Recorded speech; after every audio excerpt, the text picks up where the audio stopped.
Good evening, everyone. Namaskar and pranam. I'm Malika Gokarn, and it is my honor to be able to welcome you all to this special virtual event, the launch of the book Gokarn Across Bharat.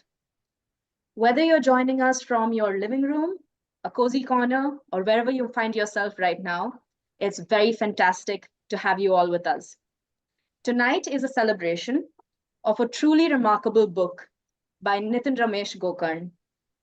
This isn't just a book launch, it's an opportunity to dive into a curated journey across Bharat that has been carefully researched and passionately written.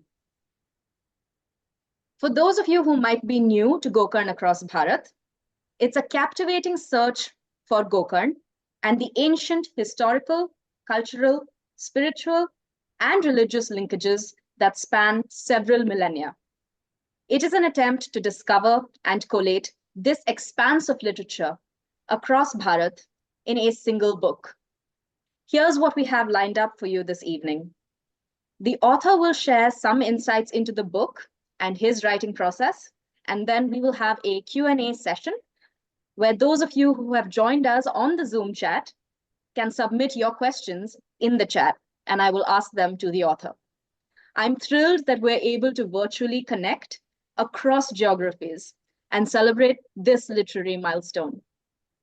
Without further ado, I'd like to introduce you all to the author that we are here to celebrate today. Dr. Nitin Ramesh Gokarn is a distinguished Indian Administrative Services Officer or IAS officer, currently serving as the Additional Chief Secretary to the Government of Uttar Pradesh in the Housing and Urban Planning Department. Born in 1964 in Hubli, Karnataka, he embarked on a distinguished academic journey that reflects a deep commitment to excellence and intellectual rigor from a young age. He completed his initial education in Mumbai, excelling academically at institutions such as Wilson College and Ruparel College, where he earned his undergraduate degree in economics. Following this, he advanced his education with a master's degree in personnel management and industrial relations from the Tata Institute of Social Sciences, also graduating with distinction. Further enhancing his expertise, Nitin Gokarn earned the prestigious Chartered Financial Analyst or CFA designation from ICFAI, Hyderabad. His academic pursuits continued at the Indian Institute of Management, Bangalore, where he pursued a degree in public policy and management. In January 2024, he achieved a significant milestone by completing his PhD with a focus on leadership impact on work outcomes, a study on government officers of Uttar Pradesh. This comprehensive research underscores his dedication to understanding and improving leadership dynamics within the public sector. Here on out, I'll be referring to our author as Dr. Nitin Ramesh Gokarn. With over 3 decades of experience in public service, Dr. Gokarn has been instrumental in implementing significant infrastructure projects and promoting e-governance initiatives in Uttar Pradesh. His achievements include the construction of extensive road networks, the revival of stalled projects, the introduction of innovative technologies to enhance transparency and efficiency in governance, and the first ever expansion of the Kashi Vishwanath Temple in Varanasi. He has been recognized for his efforts and awarded for launching India's transport portal on Vahan for vehicle registration and Sarthi for driver's licenses, linking up over 950 RTO offices across the country. He has received several Scotch Gold Awards for his team's work during the COVID-19 pandemic, which provided essential support to UP migrants in Maharashtra, awards in urban development, use of AI in GST collection, Prahari app for bid evaluation in the Public Works Department, and many others. In addition to his bureaucratic career, and the reason that we are all gathered here today is that Dr. Nitin Gokarn is an accomplished author, having written several books, including Gokarn Across Bharat. His literary work reflects his deep engagement with cultural and historical themes, drawing from his extensive knowledge and experiences. His previous publications include Kashi Sarva Prakashika, released in 2018, which showcases his commitment to documenting and sharing India's rich heritage. Bhaj Vishwanatham, in English and Hindi, a coffee table book on Varanasi and the Sri Kashi Vishwanath Temple, which was released in 2019. He also released the first translation from Sanskrit to Hindi of the ancient manuscript on Sri Gokarn Purana Saraha in 2023. Dr. Gokarn's dedication to public service and literature makes him a notable figure, inspiring many through his contributions to both governance and cultural discourse. I now invite Dr. Nitin Ramesh Gokarn to conduct a virtual unveiling of the book. Thank you, Malika. By invoking Lord Shiva in all his manifested divinity, Sri Kashi Vishweshwar, Sri Mangeshi, Sri Gokarn Mahabaleshwar, and all his various forms in Brahmanda, in this cosmos, I hereby dedicate my small book, a book of love, Gokarn Across Bharat, to the Lord Shiva, to my parents, to my family, and to all Shiv Bhakts across the globe. This is the book, Gokarn Across Bharat.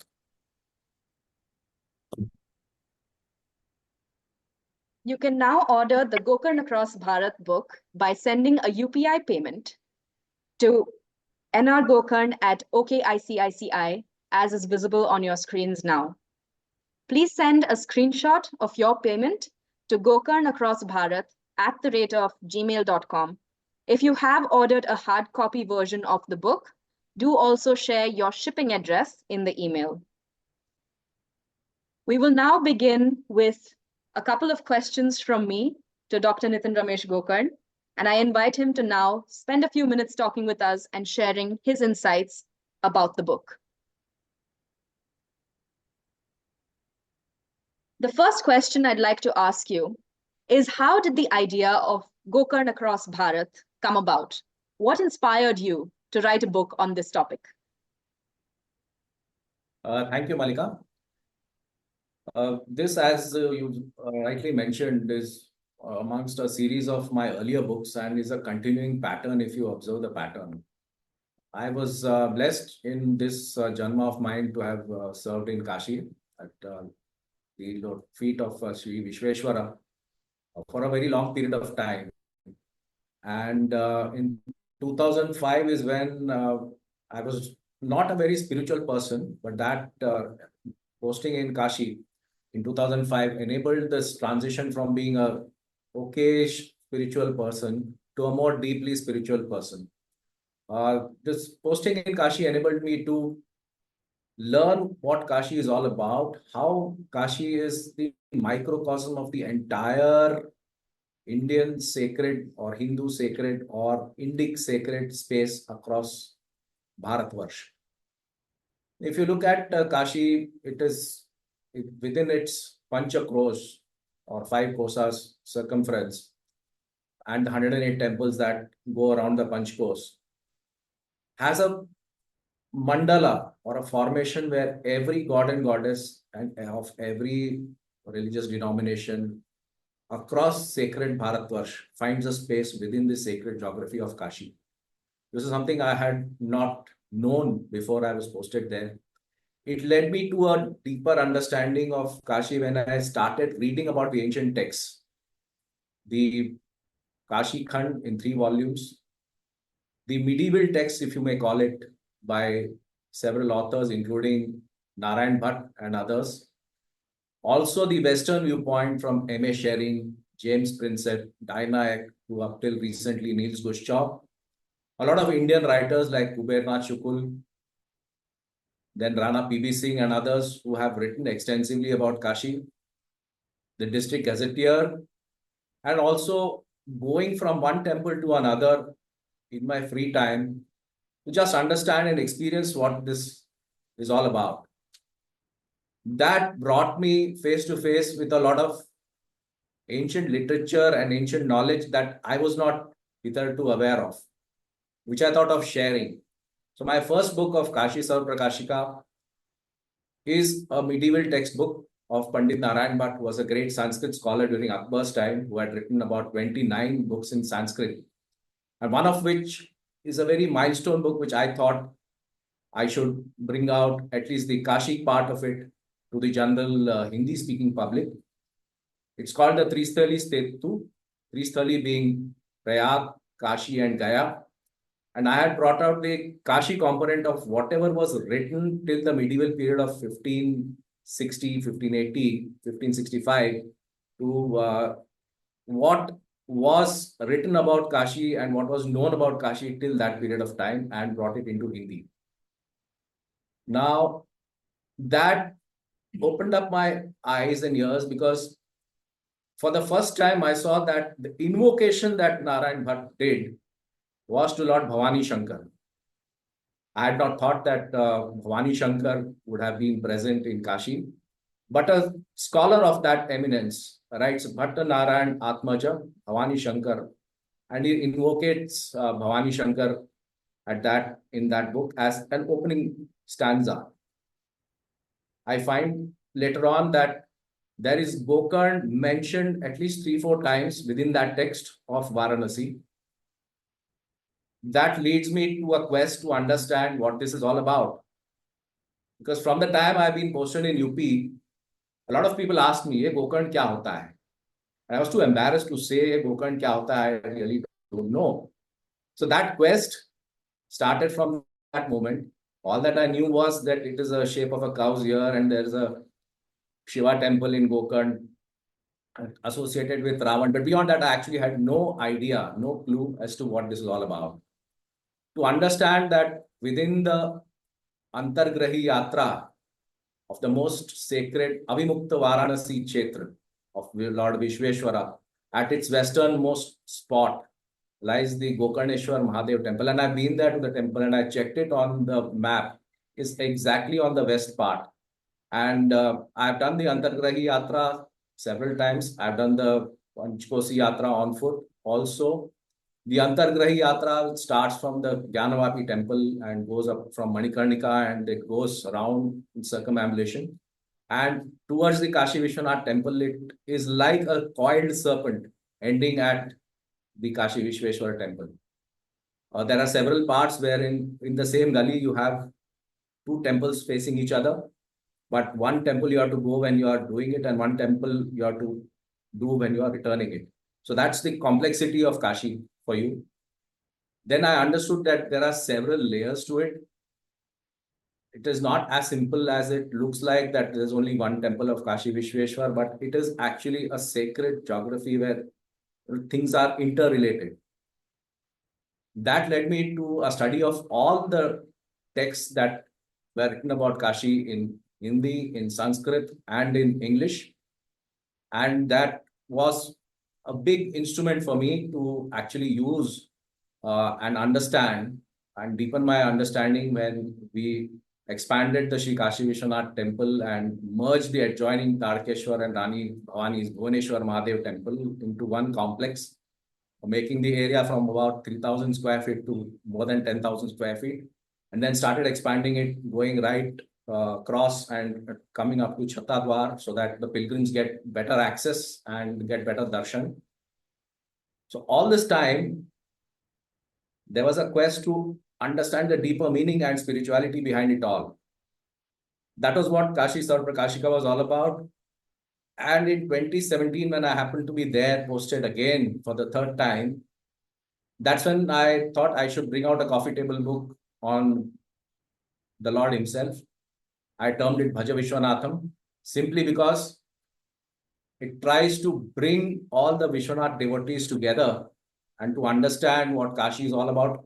The text is a condensation of what is seen today. And it was a coffee table book in order for people who have never visited Kashi to have a look and enjoy and understand what Kashi is all about and what the temple is all about. And it was unveiled in 2019. When I finished that, I started looking at Gokarn as well. And I came to know that there's a Gokarn Purana, It is actually 118 chapters, very dense material. Gokarn is mentioned, as most of you are aware, in the Ramayana. It is mentioned in the Mahabharat, in the Shiva Purana, in the Linga Purana, in Shrimad Bhagwat, in the Sahyadri Khand, and also has a separate Gokarn Purana written by Rishi Samvartak of 118 chapters, which deal extensively with what Gokarn as a place of Mahatma is all about, bringing about the interconnectedness of several characters across our cultural history and our religious history, and how Gokarn is also a mandala. I never knew that Gokarn is actually a Panchashiva Kshetra. I thought it is only single by himself. Lord Mahabaleshwar is at one place. But then when I read about how the journey starts of Gokarn from Tibet, where Mount Kailash exists, and I have visited and done the Kailash Mansarovar Yatra myself. In the Mansarovar, Mana Sarovar, or in the mind, the lake of the mind, as it were, that is the origin of Bharatvarsha. Because from there, on one side, starts the Indus River, which flows westwards. Then you have the Satluj, which goes and meets the Indus through Punjab. Then you have the Ghaggar, which comes and meets into the Ganga. And onto the east, you have the Brahmaputra. So Bharatvarsh is basically from Mount Kailash, Mansarovar, the rivers that are appurtenant and free flowed right down into the oceans. The entire Bhubhag is what Bharatvarsh is. And this is there in our ancient texts as well. So this as a nation culturally has always existed from time immemoriality. So this journey of mine actually of Gokarn starts from Mount Kailash in Tibet. It starts with the story of Ravan, the great king of Lanka, who was a very accomplished scholar and a great Shiv Bhakt, whose mother Kaikesi wishes to have a darshan of Lord Shiva himself in Kailash.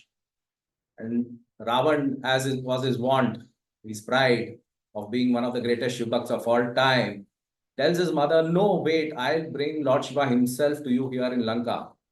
I'll bring Kailash here directly to you in Lanka. He does his tapas. There are a lot of variants to this story, some of which say that just as there is Mansarovar, another big lake exists there adjoining it, called the Rakshastal. That this Rakshastal is a saltwater lake formed from the sweat of the tapas of Ravan. And then he composed several songs to please Lord Shiva, amongst which is the Shiva Tandav Stotram. If you listen to the alliterations and the words in Sanskrit, how it has been formed, it is kind of energizing. And this is what apparently Ravan wrote in order to please Lord Shiva. And he started sacrificing each of his heads. And on the 10th head, when only one head of his, as the story goes, remained, Lord Shiva was pleased to grant him a boon to give his Atmalinga. Now, the Atmalinga is the soul of Lord Shiva. So now what is the difference between Atmalinga and a Jyotirling? A Jyotirling, there are 12 across the sacred space of Bharatvarsh. Jyotirling, as is very well known, is a column of light which has come from Brahmand. It is a Swayambhu Brahmand formed Shivling, which is a representative of the entire cosmos that exists at each of these Jyotirlings. The only Jyotirling on the river Ganga is that of Vishveshwara. That is why it is so special that you have Mokshadaini Tripadagamini Ganga flowing, and you have Vishveshwara all at the same place in Kashi, which makes Kashi the most special of all places. So when the Atmalinga is given to Ravan, the gods play a trick and say, now if you leave Kailash and go to Lanka, then what happens to this world? And so therefore a sub clause was made that, okay, if this Atmaling gets rested on the ground, on the earth, anywhere, it will remain there. And as gods are wont to do, there was a trick that was played that Ravana was tricked, thinking that it is evening time during his return from Tibet or Kailash to Lanka. He stops at the Arabian Sea, thinking that the sun is setting and he has to do his Trikal Sandhya. He stops there. He sees a Batuk there, who is actually Lord Ganesha in Batuk's form. And he gives the Atmalinga to the Batuk, thinking that he'll hold it till as long as he finishes his Trikal Sandhya. Lord Ganesha says that, in the form of Batuka, says that, I can hold it only for a definite period of time because it's very heavy for me to hold. I'll call out your name thrice. If I'm unable to hold it, I'll rest it down onto the ground. And that's what happens. He's unable to hold it, or he pretends to be unable to hold it, and he puts it on the ground. Ravan, after finishing his Trikal Sandhya, realizes that the Batuk is actually Ganesha and he's been tricked into doing so. In his fit of anger, Mahabali Ravan tries to lift the entire Atmalinga, but is unable to do so. And only 4 pieces of it gets removed from the top, which is where the Panchayatan Shiva of Gokarn gets formed, in terms of Dhareshwar, Murleshwar, Shajeshwar, and Gunavanteshwar, all across the Gokarn Kshetra. And the remaining part of the Atmalinga is that of a cow's ear.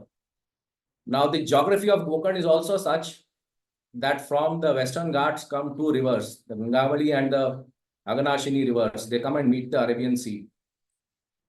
And between this is a beach, which is in the shape of an O.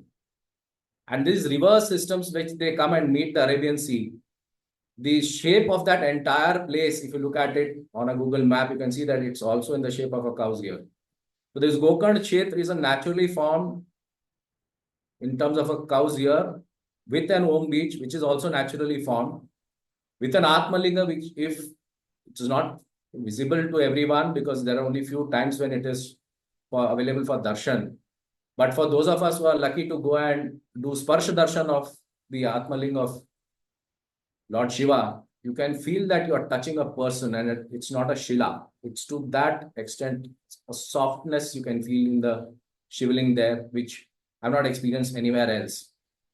So that was all fascinating for me and brought me on this journey of discovery of Gokarn once I came out with the Hindi edition of Gokarn Purana Sara, as you very correctly mentioned. My endeavors then try to look at the interconnectedness of our great civilization. Because from Gokarn and Mount Kailash, I found that there is links to Nepal. There's a Gokarneshwar Mahadev, a Gokarn forest next to Kathmandu, where the Pashupatinath temple is there. From Gokarn and from Uttar Kannada district, traditionally the priests to Pashupatinath have been from Gokarn, from times immemorial. And they are the ones who are having the privilege of doing all the pujas there at Pashupatinath temple.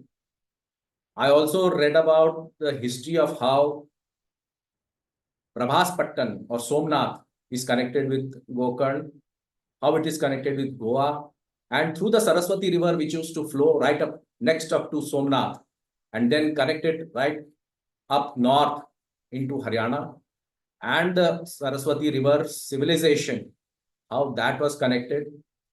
Then on Kashmir and the interlinkages between Gujarat and Kashmir, Goa and Gujarat, and how Lalitaditya Mukhopadhyay, one of the greatest kings ever of Kashmir, was also called as the Alexander of Kashmir. His grandson was named Gokarn, who ruled Kashmir for close to 58 years. And how Gokarn was also popular amongst the Kashmir Shaivism as an entity. Then we come down south. Of course, I spoke of Karnataka, down south into Tamil Nadu in Pudukottai. There's the Gokarneshwar Mahadev. I've left out the north of Uttar Pradesh. There's a Gokarnath here in Lakhimpur Kiri. Again, the same story of Ravan. The only difference being that Gola is an upabranch of Gwala. Instead of a Ganesha, you find a Gwala who holds the Shivling and then puts it on ground. But the story of Ravan having established the Shivling at Gola Gokarneshwar still is there. Then I found that there is a Gokarn Mahadev temple at Naimisharan also. A very beautiful small temple right next to the Pushkarni Tirth, where the 8 kundas are there. And they say that it is a very not so very popular place, but for tap and for people who are sadhakas, they sit there inside and do their sadhana. And if there is an akal or a famine, Then the entire Kund, it's slightly below the ground. So the entire Kund, including the Pindi and the Shiva Linga, gets covered with water. And that's when the drought ends. That's what the people there told me. There is also, as I mentioned, in Kashi, Gokarneshwar, and of course, one of the biggest temples of them all, which was present in Sri Lanka. Interestingly, this place, Sri Lanka, was called Taprobane by the Greeks. It was also called as Tamraparni in the ancient Sanskrit literature, including the Vayu Purana. And the Thirugokarn Malai or Tirukond Malai, which now is known as Trikonmali, is the place where the Ganga Mavali River, which is the longest river in Sri Lanka, which flows in from within Sri Lanka, covering more than 350 kilometers and comes and cuts across and meets the ocean. At the river and ocean promontory on top is where this temple used to be.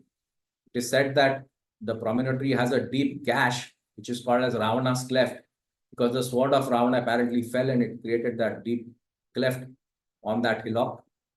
On top of that hillock used to be a temple dedicated to Shiva, which was called a 1,000-pillared temple. And till about 1600s, 1622 around, till at that time, for more than 1,000 years, the Cholas, and for 300 years, the Jaffna kings, the Jaffna Tamil kings, who controlled trade from India right up to China, across the Southeast Asia, they used to supply this temple with diamonds, emeralds, rubies, gold, and all the riches of those times, more than a millennia. This was the most wealthiest of all temples of the Middle Ages, something which I had no idea about, and how it was finally destroyed and discovered in the 1950s by Arthur C. Clarke and Mike Wilson when they did a deep sea diving and found one of the biggest treasures intact after so many centuries inside the water. These also brought me to the fact that there were big stone slabs from this place of Trikonmali, which interestingly is on the same longitude as Kailash, and therefore it was called the Dakshin Kailash. The stone granite slabs from here were taken by one of the kings and then placed into Rameshwaram. So the stone slabs that you find in Rameshwaram are from the promontory of Tirukonmalai. Within Rameshwaram, there is a Kashi Vishwanath temple for those of us who have visited there. Rameshwaram is the place where Lord Shiva was propitiated by Lord Ram during the Ramayana Yuddha. And in this Kashi Vishwanath temple is also a Vishalakshi temple, which is again a representative of Kashi in terms of Kashi, Vishalakshi, and Shiva. So this three places, Kashi, Rameshwaram, and Tirukonmalai, were the three most important temples of the medieval period. All this brings out, in a nutshell, what our sacred geography was actually interrelated upon through this great civilization of ours. Yes, Malika. That was absolutely riveting. I feel like there were so many anecdotes and so many discoveries of things that I never knew, and I'm sure that might be a shared feeling as well. So before I move on to my next question, I do want to ask all those who have joined us on Zoom to please drop your questions in the chat, and I'll be sure to try and get to them as we move along.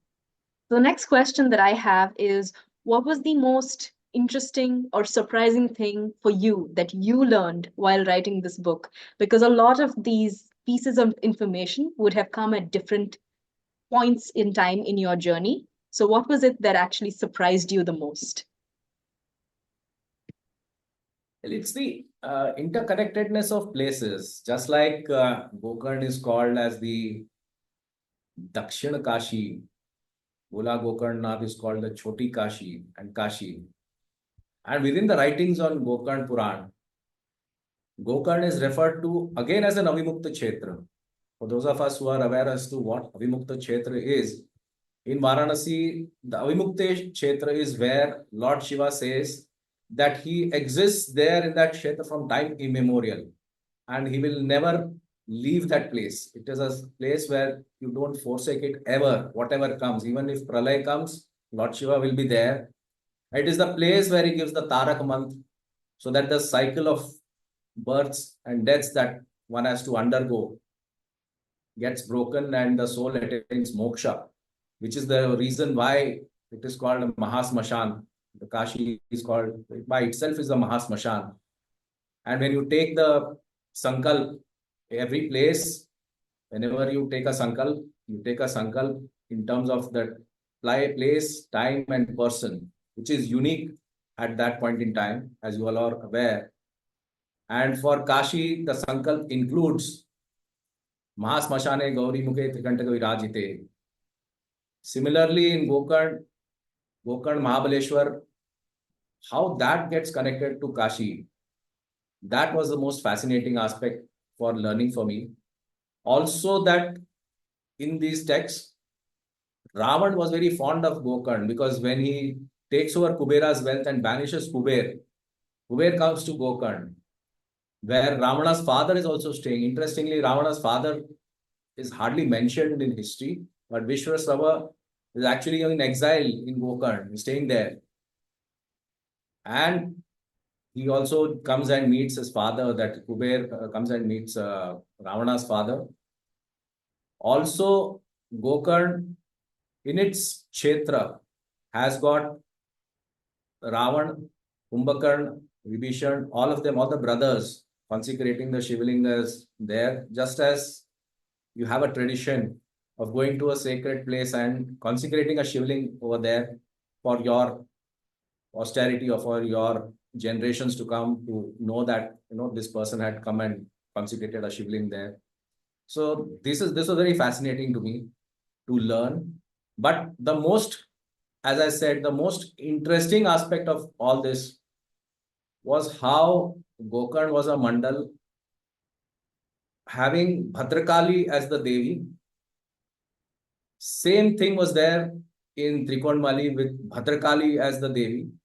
And the first amongst all the Sati Devis, Shankari Devi, was in Trikonmali. Of course, things change, the names change, but it's the fascinating part is that the continuum across millennia was there, the threads are there.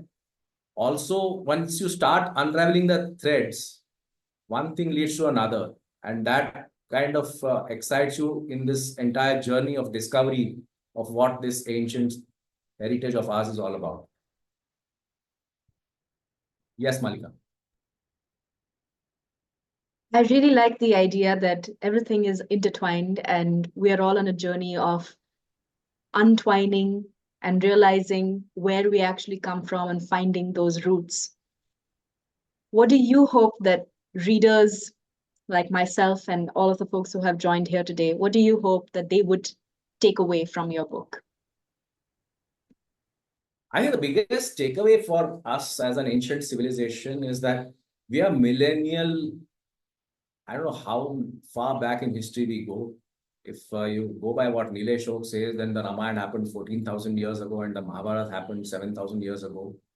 But even prior to the Ramayana happening, we were a vibrant place. We were one of the richest countries and civilizations.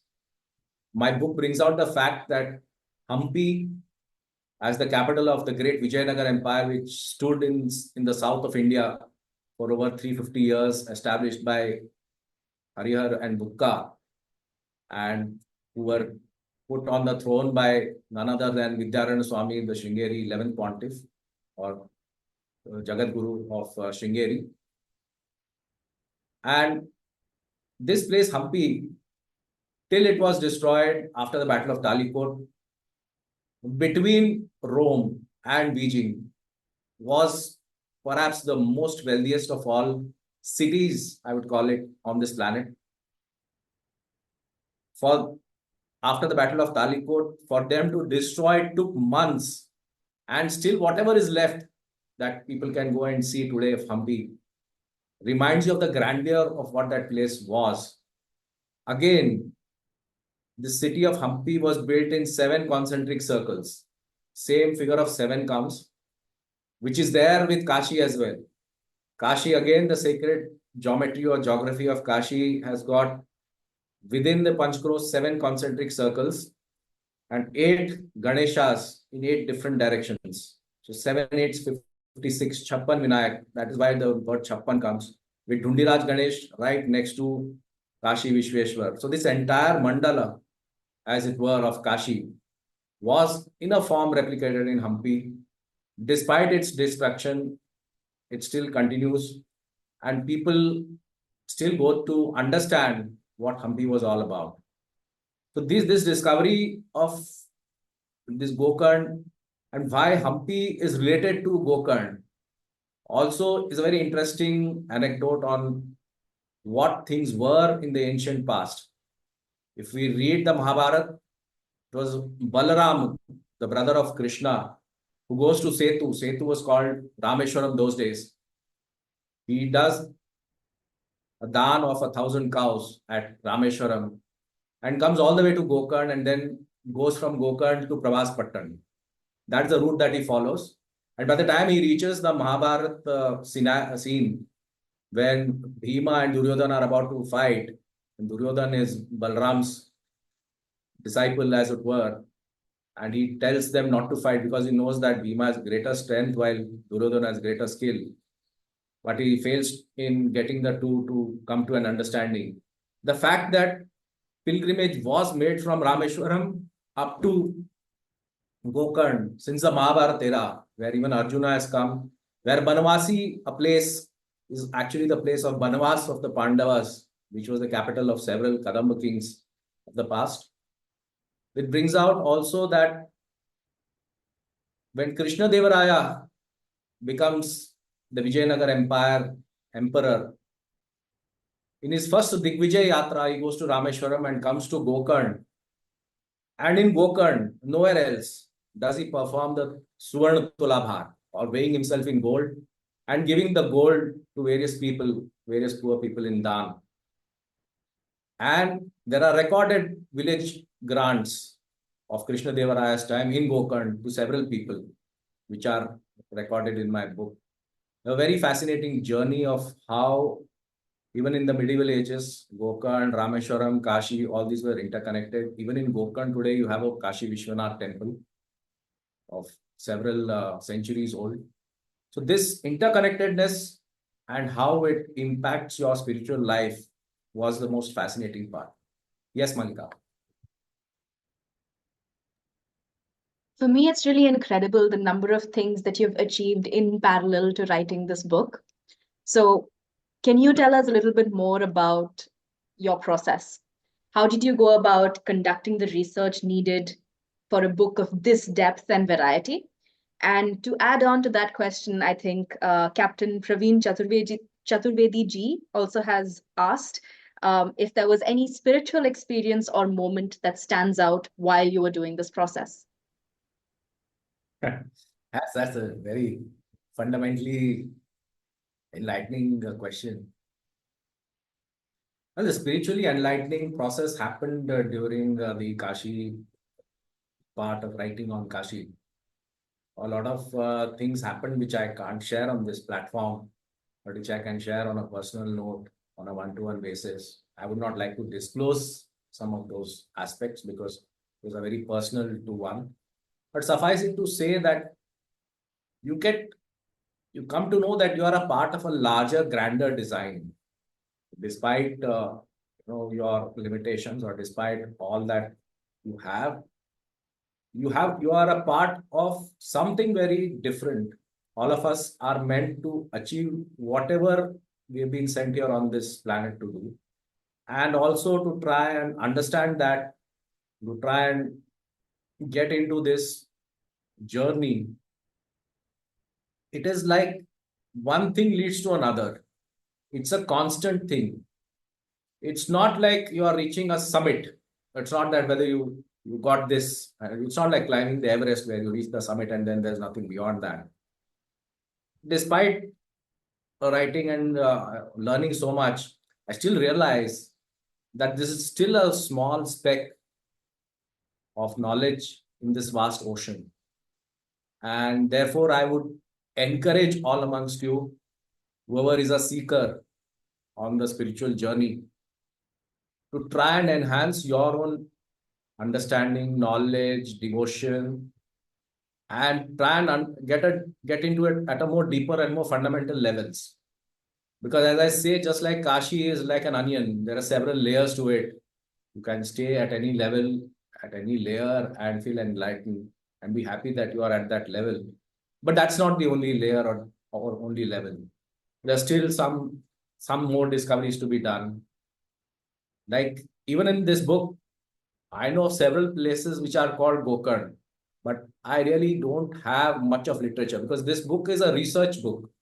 It's all a reference book. I have not taken any anecdotal material or any material which has got no reference to anything. All this is all authenticated, pure research stuff with no fiction in it. But I know several more places on Gokarn which I could have brought into this, but I knew its anecdotes, didn't have access to the literature of those places. There is a place in Haryana, there's a place in Bengal, several other places which I know that that place is called Gokarn. There has to be a specific history to it, but I do not have knowledge or access to the literature of that place. So it's still a journey, and I don't know what more is bound to come as you go alongside this journey. Yes, Malika. Which actually brings me to my next question. I wanted to ask you, are you working on any new projects or books that you can share with us? Well, there are two books that I am currently occupied with.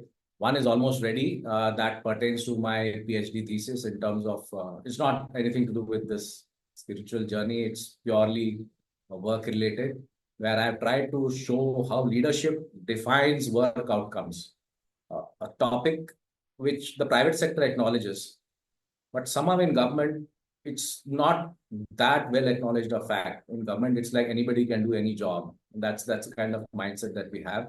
But my research work proves that even leadership within the government space, even within all the geos and with all the policies and processes in place, even their leadership matters if outcomes are to be delivered. And what kind of leadership lead to what kind of outcomes? That is the PhD book that I have written now. Now, this time it's going to be both bilingual, English and Hindi, because I wanted this audience of UP to also read it. And by the way, this book of Gokarn Across Bharat, I came out in English simply because I wanted a wider audience from Nepal, Tamil Nadu, Sri Lanka, Kerala also to read this. One aspect of Kerala that I have not mentioned is that Gokarn is related to Parshuram. Who is Parshuram? Parshuram is one of the Ashtachiranjeevis. Apparently, he is still alive today. And after his sojourns across the earth 21 times, destroying whoever was the Akranta, as it were, and when he had finished his work in the north, he goes to the Mahendragiri Hills.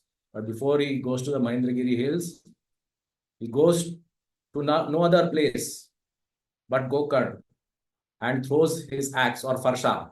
Parshuram is a Ram with a farsha. He throws his axe into the Arabian Sea, and from that place, he recovers the entire Konkan space right up to Kerala.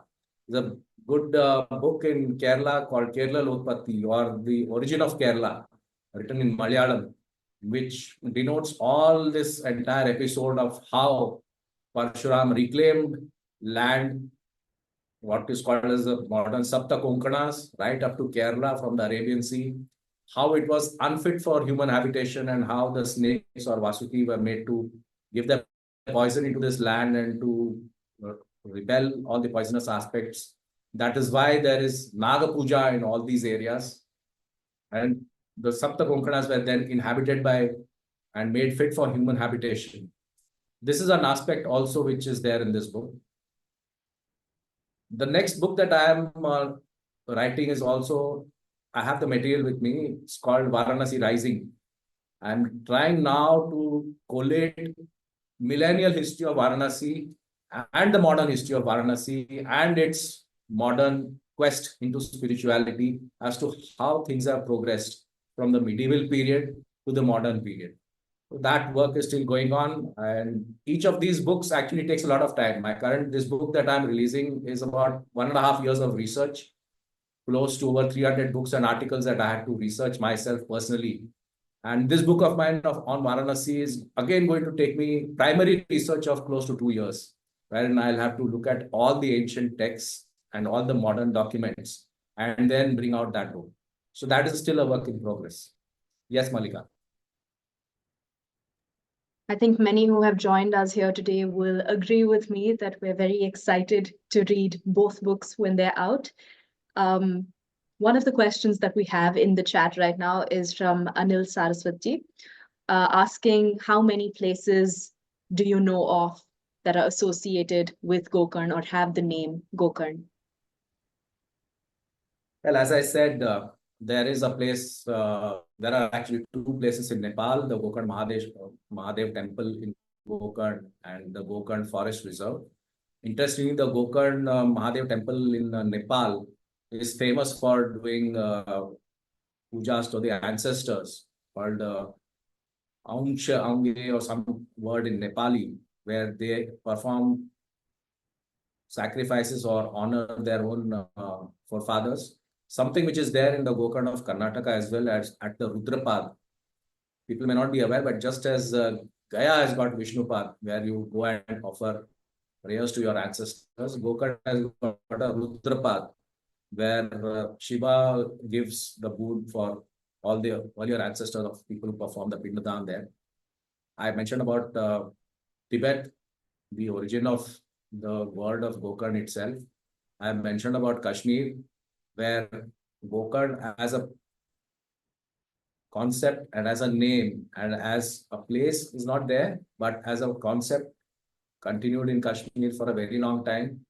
That is from where Sharada Devi on the banks of the Madhumati became very famous after the advent of the Sarvagya Peeth by Adi Shankaracharya, and how Sharda is connected with Sringeri and how she is propitiated in Sringeri. That part is also there in my book. Then, interestingly, for those from Uttar Pradesh, Gokarn is there in Varanasi. Gokarn is there, as I mentioned, in Naimisharan, in Gola Gokarna. It is there also at Unchahar. Unchahar is where Gokarn Brahma Rishi Ashram is there on the banks of the Ganga. On one side is Unchahar, on the other side is Fatehpur. Now you may ask who this Gokarn Brahma Maharshi is. If you read the Shrimad Bhagwatam, the second chapter is the entire episode of Gokarn and Dhundakari, and how the two brothers with two different characters, and how Dhundakari performs all his evil acts and is not able to get salvation upon his death, and how Gokarn conducts the salvation over a period of 7 days, which is why it is called the Bhagwat Saptah, where you do the Saptagrantha Vivedini, or breaking of the 7 chakras in order to get moksha. That place is there on the banks of the Ganga. I visited that, Unchahar. I visited in Mathura also, Kshetrapal of the bridge Tirth Kshetra, the circumambulation of the Yatra. On the banks of the Yamuna, on the easternmost bank, is a Gokarneshwar temple in Mathura. Of course, you've known Gokarn in Karnataka, in Pudukkottai, in Sri Lanka. I know of a place in Haryana and a place in West Bengal. Now, this is what I have discovered. There may be many, many more places. I also know that I was posted in the hills. So, in the hills in Almora, people who are orphans, who didn't know who their mother or father was, and there was a tragedy in the family and the child was born, they would name that child Gokarn. So, there are a lot of Gokarn Singh, Gokarn Dutt Sharma. Again, the same concept of Gokarn, but people may not know where that name comes from. So a lot of these things are there to be researched. Much more needs to be done in order for us to explore this. Yes, Malika. The next question is in the chat from Sharda Subramaniam ji, asking what were Adi Shankara's visits to Gokarn about and what is the Sringeri Mutt's connection to that? That's a very beautiful question. The discussion of Gokarn can never be complete without Adi Shankaracharya's visits and two visits to Gokarn. Kaladi, or the place where Adi Shankara was born and where he wishes to take Diksha from Lord Padachar, the banks of the Narmada River. He first visits Gokarn on his way to the north. Interestingly, on the way to go to Gokarn, he stops at Shirali, where our Sri Chitrapur Mutt exists today. And there he is met by two very worried parents, saying that their small boy of 13 years, he doesn't speak much and he is in his own world, and possibly he is dim-witted or he doesn't have too much of intelligence. And kindly have a look at him. So Adi Shankaracharya calls the boy and asks him who he is. And that's when he expounds that he is neither from here nor from there, and gives that entire exposition of what is called as the Hastamalaka Stotram. Again, it goes on to become what one of the major inputs of the Nirvana Shatakam that Adi Shankaracharya made.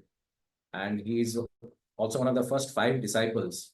Hastamalaka means person with a gooseberry in his hand. That's the kind of knowledge that he actually possesses, which the parents are unable to recognize. And Hastamalak then goes on to become the first Shankaracharya of no other place than the Gujarat Pitha, Dwarka. And he's the first Shankaracharya of Dwarka.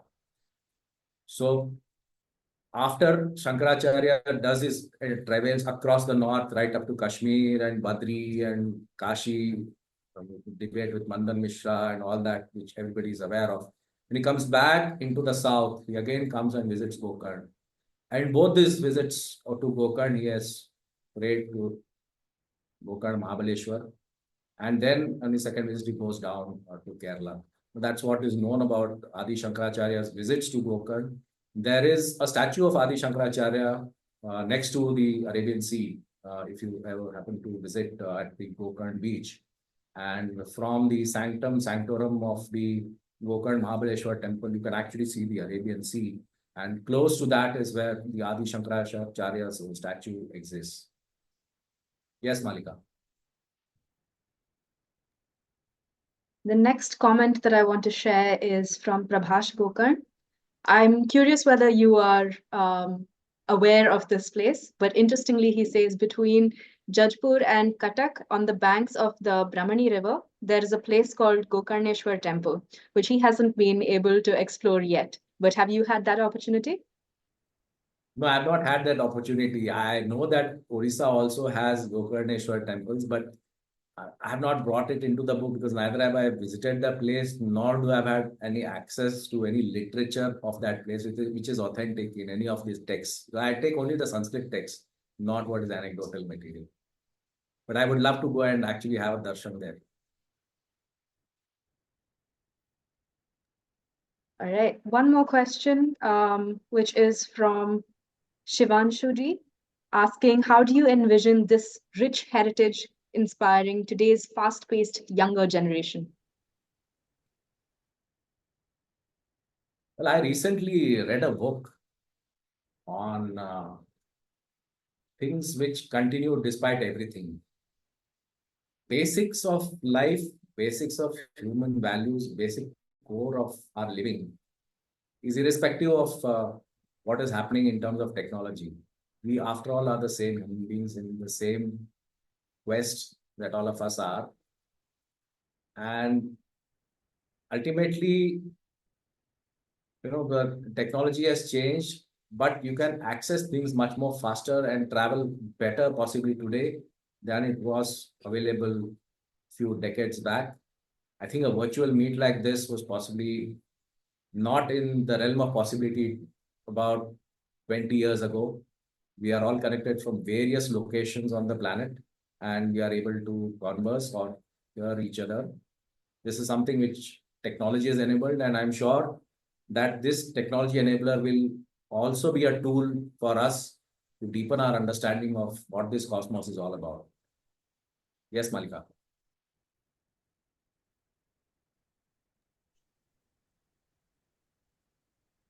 I have one more question from Mahesh Nayak ji asking, can you help younger generation with some framework or methodology of research to bring out more such books on similar other temples or temple sequences into the form of books or multimedia content?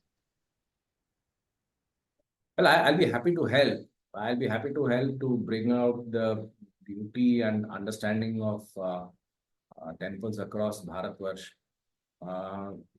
I have access to only a limited amount of information, and therefore I can't claim that I have access to all the information of every temple that is there. Like I have my own library on Kashi, now I have my own library on Gokarn. But in order for me to, understand another place, I'll need to have an entire library set of that place for me to have a deeper understanding and knowledge before I am able to help you out. Because a lot of things change over a period of time, but a lot of things also remain the same. And it's important for us to understand what remains the same for it to be continued. While the top layer of change keeps happening.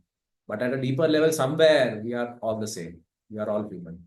So for that to actually happen, I would like to engage with whoever is proposing this to understand what the literature is all about and have only authentic stuff and not something which is said off the cuff. Yes, Malika. I think we will pause taking more questions at this point. For all of the folks who have added their questions in the chat, thank you so much. I've made a note and we will reach out with answers at a later point in time.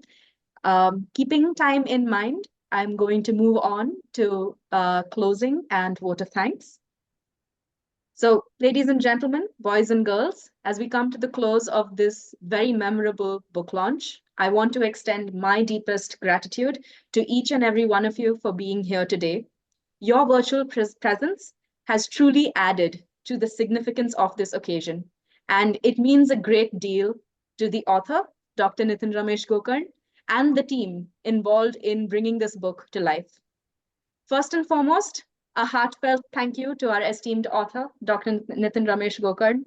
Your dedication, your vision, and hard work are evident in every page of this book. It has been a journey of passion, perseverance, and today we celebrate not just the completion of this book, but also the immense contribution it makes to taking us along that curated journey of the historical and cultural significance of Gokarn. A special thank you goes out to the organizing team and volunteers who have worked behind the scenes. Your efforts have ensured that today's event has been executed seamlessly, and we are truly appreciative of your dedication. Lastly, but certainly not least, thank you to the audience and the readers. Your enthusiasm and engagement are the lifeblood of any book, and we are excited to share this new book with you. We hope that it resonates with you, it inspires you, and it adds value to your lives. As we conclude, I invite you all to continue reading, learning, researching, and as well to connect with the author on LinkedIn, Facebook, or email. Here's to a successful launch and to many more such inspiring works in the future. Thank you all once again for your support and have a wonderful evening. Thank you all. Thank you.